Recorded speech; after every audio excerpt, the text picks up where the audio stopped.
आदरणीय गोविंदराव पाटील बाजूला आगलावे साहेब, त्याचबरोबर या ठिकाणी उपस्थित असलेले आणि प्रसिद्ध साहित्यिक विचारवान या ठिकाणी उपस्थित असलेले संस्थेचे सचिव आदरणीय कुमारराव थोडे साहेब, या ठिकाणी उपस्थित असलेले अशोकराव पाटील, त्याचबरोबर या ठिकाणी उपस्थित असलेले संस्थेचे सहसचिव मुक्तेश्वरजी धोंडगे साहेब, या ठिकाणी श्रीरामजी गौडकर साहेब, शाहीर अण्णा चव्हाण साहेब, सर्व या ठिकाणी प्राचार्य, या ठिकाणी माझ्यासमोर उपस्थित असलेले सर्व शाखांचे मुख्याध्यापक, शिक्षक, शिक्षक बंधू भगिनी आणि माधव, खऱ्या अर्थानं ही गौरवशाली परंपरेला 21 वर्ष पूर्ण झालेली आहे.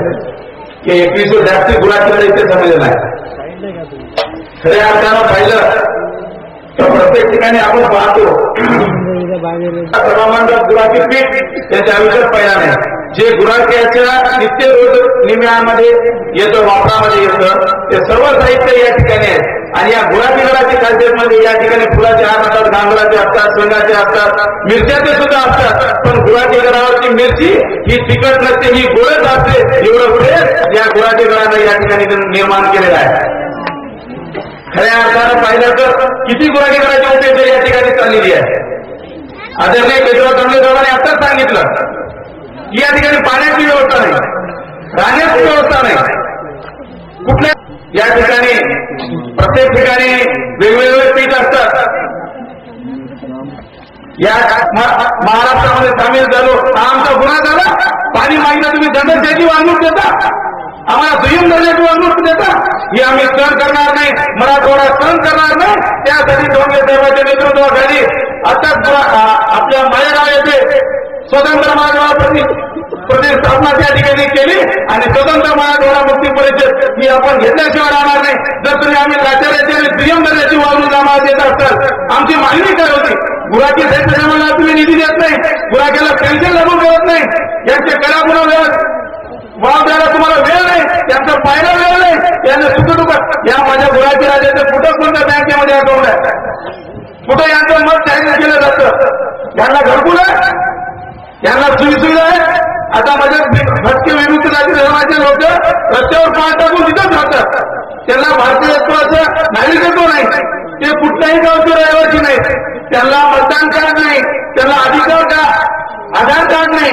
म्हणजे एवढा दुय्यम दर्जाची वागणूक या देशामध्ये साधू संतांच्या देशामध्ये होत असेल तर ही गोष्ट लाजास्पद आहे. त्यासाठी जे गुराखी व्यवस्थापन झालेलं आहे, जे जोगळे आहेत, जे नाहीरेवाले आहेत, जे सरकार करतं आपल्याकडे लक्ष देत नाही, त्यांच्याकडे लक्ष खेचून द्यायचं काम हे गुराखी पीठ या ठिकाणी करणार आहे. आपल्या सर्वांच्या ताकदीवर, आपल्या सर्वांच्या हिमतीवर या ठिकाणी करायचं आहे.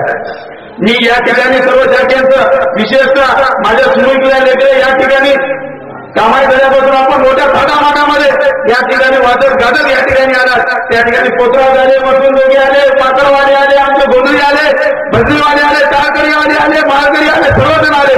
माझे छोटे चिमुकले लेकरं त्या ठिकाणावर लेझिम वाजत या ठिकाणी आले. पोतराव झाले, किती दिवस कोडे आपल्या अंगावर मारून गेले, किती दिवस मारायचे, आता कोडे मारून धोंडगे साहेबांनी सांगितलं जिल्हा परिषदेचं दुर्लक्ष आहे. अरे मी मान्य करतो, पण येत्या काळामध्ये जिल्हा परिषदेला सुद्धा लक्ष द्यावं लागेल. एवढं या ठिकाणी ठामपणे मी आपल्याला सांगतो. आणि खऱ्या अर्थानं या ठिकाणी आलेले माझे गुराखी राजे असतील, कुंडी राजे असतील, बळीराजे असतील, पोतराज असतील, नाहीरेवाले असतील, आमच्या माया असतील, यांच्या जीवावर एक गुराखी साहित्य म्हणणं आहे. किती सुंदर ओळ्या म्हणतात. आता बाबांनी त्यांना बक्षीस दिलं, किती सुंदर त्यांची बाजरीवाल्याची कला होती. या ठिकाणी कुंगी वाजवायची. ही कला कुठं साजरी करणार, त्यांना कुठं वाव मिळणार, त्यांना कोण सन्मान देणार, त्यांना कोण मान देणार? त्यासाठी हे गुराखी स्थापना आहे. मी म्हणाला मोठ्याला सर्वजण स्टेजवर नेतील, हार घालतील, सन्मान करतील, मोठेपणा देतील, पण जे नाही रे त्यांना कोणी विसरत नाही. त्यांचं दुःख कोण जाणणार, त्यांच्या वेदना कोण जाणणार? आयुष्यभर डोळे ओढायची, चालणार राहायचं. आज कोणाकडे बापू, या मालका करावं, या पाटला करावं, आता कोणाकडे त्या पाटला करावं. एवढी गुलामगिरीची वागणूक माझ्या गुराखी राजाची आहे. ही गुलामगिरीची वागणूक थांबली पाहिजे. माझ्या गुराख्याला त्याचं राज्य आलं पाहिजे. इरा पिरा जाऊ दे आणि बळीचं राज्य येऊ दे. आताच साहेबांनी या ठिकाणी ओळखताना म्हणलं इरा पिरा जाऊ दे आणि माझ्या गुराखी राजाचं राज्य होते. गुराखी राजाचं राज्य आलं पाहिजे. ते तुमच्या माझ्या सर्वांच्या सहकार्यातून आपल्या आशीर्वादातून निश्चित झाल्याशिवाय राहणार नाही. गुराख्याच्या प्रश्नासाठी, गुराख्याचे न्याय मागण्यासाठी, आमचे नाही रेवाले जेवढे असतील तेवढे न्याय मागण्यासाठी आम्ही या ठिकाणी गुराख्या साहित्य संमेलनाच्या माध्यमातून आचार्य केशवजी धोंडगे साहेबांच्या नेतृत्वाखालून निश्चित आमच्या माध्यमातून आम्ही प्रयत्न केल्याशिवाय राहणार नाही एवढी या ठिकाणी आपल्याला ग्वाही देतो. आपण मोठ्या थाटामाटामध्ये वाजत गाजत तसं गुराखी राजाचं गुराख्या साहित्य संमेलन शोभावं अशा पद्धतीने आपण मोठ्या दिमागात या ठिकाणी आला जल्लोष झाला. आमचे आदरणीय लक्ष्मणरावजी या ठिकाणी आले. प्रत्येक ठिकाणी दयांडी असते दयांडी, पण या ठिकाणी आदरणीय धोंडगे साहेबांच्या नेतृत्वाखाली आम्ही दयांडी या ठिकाणी ठेवली नाही, ज्ञान हंडी या ठिकाणी ठेवली आहे. कारण ज्ञानाचा अधिकार प्रत्येकाला जो जन्माला येतो त्याला ज्ञानाचा अधिकार आहे. ज्ञानाचा अधिकार आम्हाला मिळाला पाहिजे. आताच आपण गायत्री मंत्रांना आपल्या कार्यक्रमाची सुरुवात केली. गायत्री मंत्राचा अधिकार गुराख्याला नाही, कुणब्याच्या लेकराला नाही. ही गोष्ट आम्ही सहन करणार नाही.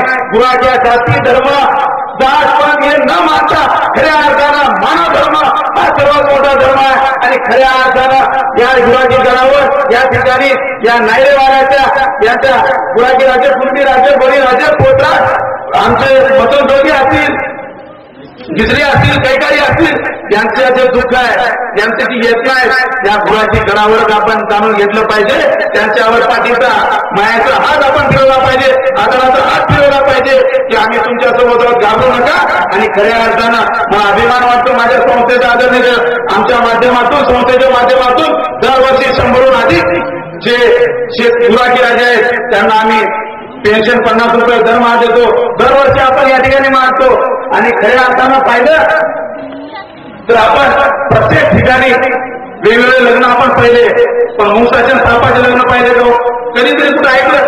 ही कल्पना फक्त गुराखी साहित्य संमेलन करू शकतं. या ठिकाणी ज्या पद्धतीने आपण मोठ्या संख्येने आला, माझ्या संस्थेचे सर्व पदाधिकारी असतील, या आजूबाजूचे सर्व कार्यकर्ते, माझे मायबाप जनता जनार्दन गुराखी साहित्य संमेलनाच्या माध्यमातून आपल्या सर्व मान्यवरांचं, आमचे लक्ष्मणरावजी असतील, आमचे अध्यक्ष असतील, या सर्वांचं मी स्वागत या ठिकाणी करतो.